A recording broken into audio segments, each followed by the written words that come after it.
Hey guys, it's Super Airsoft back again with another Airsoft video, and today we're going to be taking a look at this guy right here. This is a HPA FCU offering from T238, a beautifully crafted product with a fantastic design that we're going to be taking a really in-depth look at in today's video. We're going to be going over why you would even want an aftermarket FCU, as well as a in-depth review on this FCU itself with an unboxing and a click through into all the various different features. As always, before we get things started, remember to like the video if you end up liking it, subscribe if you want more content just like this, and comment down below if you have any questions about this product. Quick disclaimer, I do want to mention that this product was sent out to me for free for the purposes of reviewing the product itself, but that will not be affecting my opinions or review of the product. Let's start with the basics here. FCU stands for Fire Control Unit. It's essentially the CPU or the brains of the operation when it comes to an HPA system. This thing controls the various key parameters such as dwell settings, rate of fire, and the firing modes. Most HPA systems come with a FCU in the box. So why would you actually want to buy one of these if there's already one that comes with a box? Aftermarket ones give you a little bit more control so you can bleed the maximum amount of performance out of your HPA engine. There are also additional features that come with these things that you might not get with the standard FCU board. We'll go into more detail when we take a closer look at the interface of this thing and all the different features that it has to offer. Let's quickly take a look at what comes in the box here. We get the beautiful box itself, a sick patch, you know I'm a sucker for patches, a wiring harness if you need to do custom mapping or solder it onto anything else, a very in-depth manual that I actually referred to multiple times while making this video, and of course the beautiful FCU unit itself. As you can see, there's a big OLED screen right in the middle, as well as a button slash knob to do all your controls. This is perfect. Now that the products are unboxed, let's talk about the unique features of this thing. Starting with the big thing in the middle, the OLED screen. This thing is bright, this thing is clear, it is crisp and serene. I love this thing. When you actually open it up, there's a lot of data that comes up, and you'll see that in a bit, but man, this screen is amazing. In the video footage, it's going to flicker a little bit, and that's because the frame rate of my camera isn't matching the frame rate of the screen, so it'll do that. But in real life, you don't see the flickering at all. There's no flickering, like, whatsoever. You can set up 3 configurable profiles to set up 3 different firing modes. You get an FCU 1, 2, and 3 profile. This is unique to this aftermarket one. Very nice, because then you can save multiple gun profiles onto one FCU. You can unplug and replug, change different engines, change different gun setups, and have all those 3 profiles saved and ready to go and preloaded. So if you have specific settings for a DMR setup and a specific setting for a CQB setup, you can have it all saved onto this one device, switch it out, click a few buttons, and have all your settings there. This also has open and closed bolt support. So if you have a fancier double solenoid engine, you can use your open or closed bolt modes. This has a unique sniper mode where you can lock the FCU into just semi-auto only, set a shot time interval, which makes it really good for precision-based gameplay, where you want to shoot 1 bullet, make sure that 1 bullet counts. This also has a fun paintball mode, which ramps up the firing rate as fast as you trigger it, giving you single shot fire mode in low trigger frequency, and the higher frequency trigger pulls that you do, it goes up into that full auto mode. A versatile option for dynamic playstyles. Next up is friction control, which compensates any sort of power discrepancy that it might have if your gun's been idle for quite some time. Very useful if you're playing cold environments. Another fun one is the BB limit feature. This allows you to put an artificial BB limit and cooldown time on your gun based off of a virtual ammo count that you can set up on the unit itself. Most FCUs have this next one, which is a low battery voltage detection, and I'm glad this one has it as well. That way you don't ruin your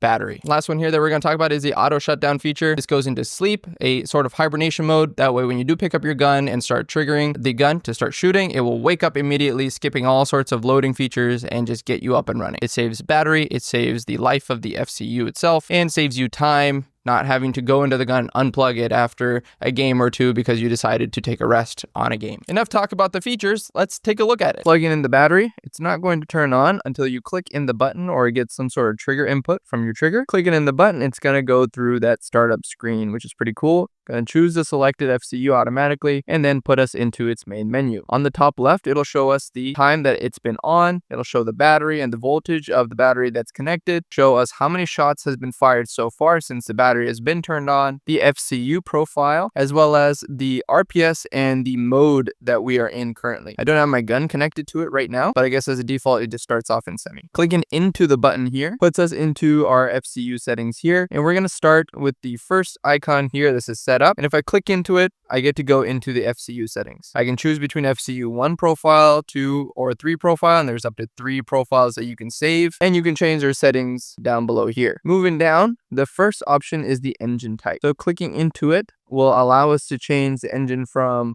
a single solenoid or a double solenoid engine. So a single would be your Polarstar jack or F1. The double is going to be your FE or F2 Polarstars or similar engines out there. Down below is the CD mode, so the closed bolt mode. If you have a double valve engine, this will be something that you would want to choose between open or closed bolt. The selector option is going to choose the option between the first selector option being semi and the second one being full auto, or vice versa, where the first option is going to be full auto and the semi option is going to be position number 2. This is going to be the position that's on your gun itself with the selector. We're going to keep it normal. The normal one is going to be semi and full. The auto load setting, if you're on my channel, you're primarily playing Airsoft. That's a setting meant for gel blasters. So I would go ahead and just move that to disabled because you won't need that. So that's pretty much it for the FCU engine type settings here. If you click back, you can go back to the main screen. But the fun part about all of these screens on this thing is that if you just click the reset button, it'll just reset all the settings here. And there's one pretty much on every screen, which is very, very helpful. Clicking back takes us back to the previous menu here. Going down into the FCU game mode, we have a bunch of settings here again. Hoorah. So the first one is the semi-auto. This is what mode do you want in that semi-auto position. So our position number 1. If I just choose, I can choose between semi-auto, binary, 3-round burst, all the way up to 9-round burst, which is super cool. I'm just going to keep it on semi. In full auto mode, what do I want? Do I want full auto, 2-round burst, all the way up to 9-round burst? You cannot do binary on this full auto mode. You can only do full auto. Or one of the burst modes. You also cannot do semi on this mode. If you want semi in the full auto mode, you want to go back to that previous menu option that I showed you earlier and switch to semi and full auto buttons. Ramp mode, otherwise known as paintball mode, is very cool. If you have this enabled, if you are clicking the trigger very slowly, it'll do semi-auto. But if you are clicking the trigger fast, it will kind of ramp it up into that full auto firing speed. So it's got kind of like a ramping paintball mode is what they call it. It's pretty sweet. I would not enable this for most fields in Airsoft because they won't allow you to do that and they'll think that you're trigger spamming. So I would keep that disabled unless you're playing like Speedsoft where, you know, more BBs is good. I could see the potential use case in that. Very, very cool feature if you are to use it. Essentially ramping the firing rate as the speed of your trigger pulls increase. Going down below is the sniper mode. This is super cool. If you turn on sniper mode, it'll put a delay between shots based off of whatever seconds that you want it to be. So between 1 second, 1.5, 2 seconds, all the way to 3-second delay between shots. It will also turn off full auto mode and only allow you to do semi-auto. And again, it'll put a shot timer between each shot. I'm going to go ahead and disable that as well as disable the last one.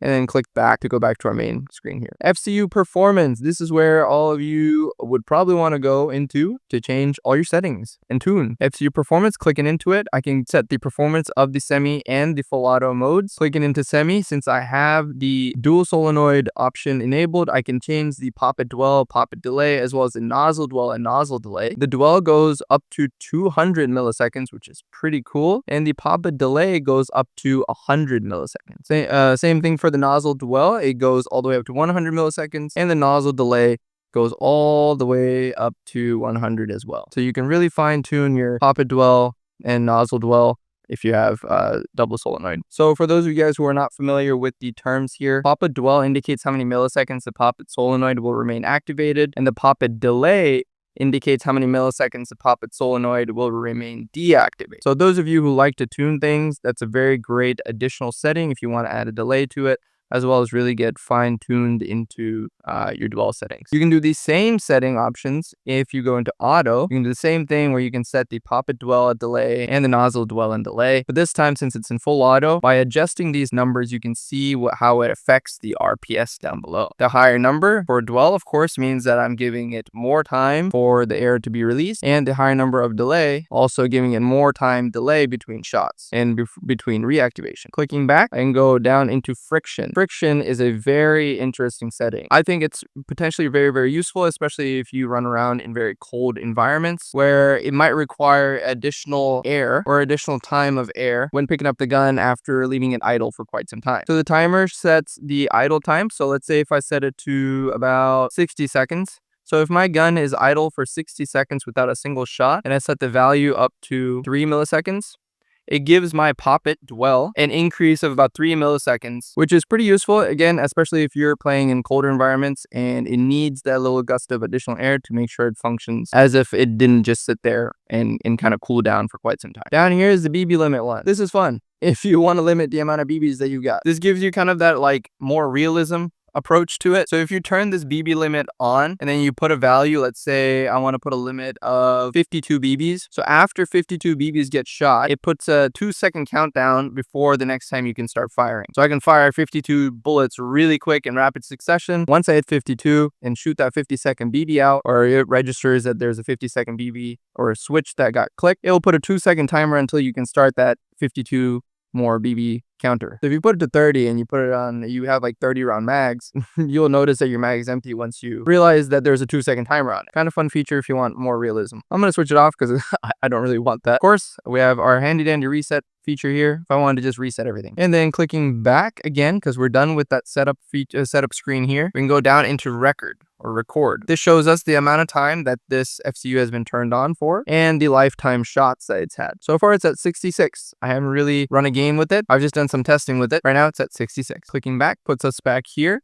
And we can go down into sensor. Here we can see if we have our gun connected. If we click the trigger, it'll put a check mark or like a little, it'll fill in that square there to say that, oh, yep, a trigger was detected. Same thing with the selector. If we toggle the selector, it'll show that the selector was detected. For gel blasters, if you plug in the magazine, it'll detect that as well. For Airsoft, not so much. It's a good handy dandy screen if you want to make sure that all of your electronics are functioning. Clicking back, we're going to go down to the last one, which is power options here. As you can tell, it's a very bright OLED, beautiful OLED screen that we've got here. You can turn the display auto off. This is where you set the seconds in between you want it to be turning on and off.